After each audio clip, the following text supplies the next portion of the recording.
जय हिंद, नमस्कार साथियों। मैं आ चुका हूँ आप सबके बीच। आज मैं कोई क्लास या कोई और अन्य मोटिवेशन की बातें नहीं करने आया हूँ। आज मैं करने आया हूँ ये बात कि आज हमारे जो भी महिलाएं हैं, बहनें हैं, उन सभी का एक इम्पोर्टेंट बात बताने जा रहा हूँ कि वे जो आज शिक्षा ले पा रही हैं, वो किनके बदौलत ले पा रही हैं। कभी आपने जानने का प्रयास किया? नहीं किया शायद, और कोई किए भी होंगे तो उनको पता होगा कि जो एक महान नायिका हमारे बीच कभी हुआ करती थी, उनका नाम सावित्री बाई फुले थी। और उन्होंने 1848 में एक बालिका उच्च विद्यालय का निर्माण किया और उसमें उन्होंने अपने बीच शिक्षा का प्रसारण किया। एवं वो एक पहली महिला थी जिन्होंने एक विद्यालय खोलकर अपने जितने भी बीच में शिक्षा का प्रसारण किया। ये उनकी वीरता थी उस समय की, कहा जाए तो। उस समय शिक्षा अगर कहीं कोई दलित प्राप्त कर रहा है या उसके बारे में उच्चारण भी कर रहा है, तो वहीं मनोवादी कुछ ऐसे वगैरह थे जो उन दलितों को प्रताड़ित करने का काम किया करते थे।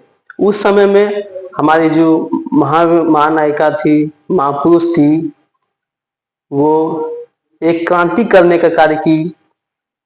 तो उनको हम याद करने के लिए इस उनके जन्म दिवस जो हुआ, एक दिन को हम लोग चुने और वो जो किए अनेक अनेक कार्य जो हमारे हित के लिए किए हैं, तो उसको याद करने के लिए हम आज इकट्ठा हुए हैं आप सबके बीच। वो बताएं और इसी के जरिए आप भी अपने सभी बहनों को, भाइयों को, जो भी अन्य आपकी मम्मी है, चाची है, जो भी है, सबको बताइए कि हमारे बीच जो शिक्षा का प्रसारण वगैरह किए, वो हम में से ही एक थी, एक दलित महिला थी, वीर क्रांतिकारी नायिका थी, जो हम दलितों में ही एक उभरी और एक क्रांति का कार्य की। उनका जन्म 3 जनवरी 1831 में मझगांव, सतना, महाराष्ट्र में हुआ। और उनका जन्म इतना में हुआ, फिर उनका मृत्यु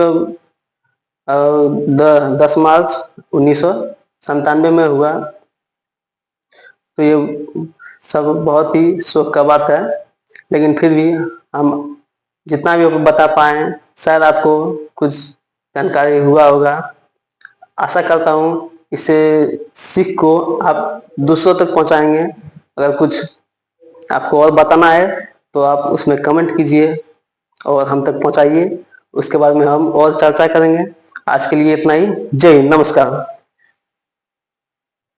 आज 3 जनवरी है। ये सिर्फ एक तारीख नहीं है, ये उस क्रांति की याद है जिसने भारत की बेटियों को पढ़ने का हक दिलाया। जब लड़कियों की शिक्षा को पाप माना जाता था, जब एक महिला का स्कूल जाना समाज के खिलाफ माना जाता था, तब एक औरत खड़ी हुई, सावित्री बाई फुले। 1848 में उन्होंने भारत का पहला बालिका विद्यालय शुरू किया। रोज जब वो पढ़ाने जाती थी तो रास्ते में गालियां दी जाती थी, पत्थर फेंके जाते थे, कीचड़ उछाला जाता था, लेकिन सावित्री बाई रुकी नहीं। वो अपने साथ एक अतिरिक्त साड़ी रखती थी, क्योंकि उन्हें पता था रास्ता मुश्किल है लेकिन मंजिल जरूरी है। उन्होंने सिर्फ किताबें नहीं दी, उन्होंने बेटियों को आवाज दी। उन्होंने सिखाया ज्ञान के बिना मुक्ति नहीं। आज अगर बेटियां डॉक्टर हैं, इंजीनियर हैं, अफसर हैं, तो उसके पीछे सावित्रीबाई फुले की जिद है। आज उनकी जयंती पर सिर्फ फूल मत चढ़ाइए, उनके सपनों को जिंदा रखिए, लड़कियों को पढ़ाइए, बराबरी दीजिए और याद रखिए, शिक्षा सबसे बड़ा विद्रोह है। अगर आप भी इस सोच के साथ हैं तो इस वीडियो को शेयर कीजिए और कमेंट में लिखिए, जय सावित्रीबाई फुले।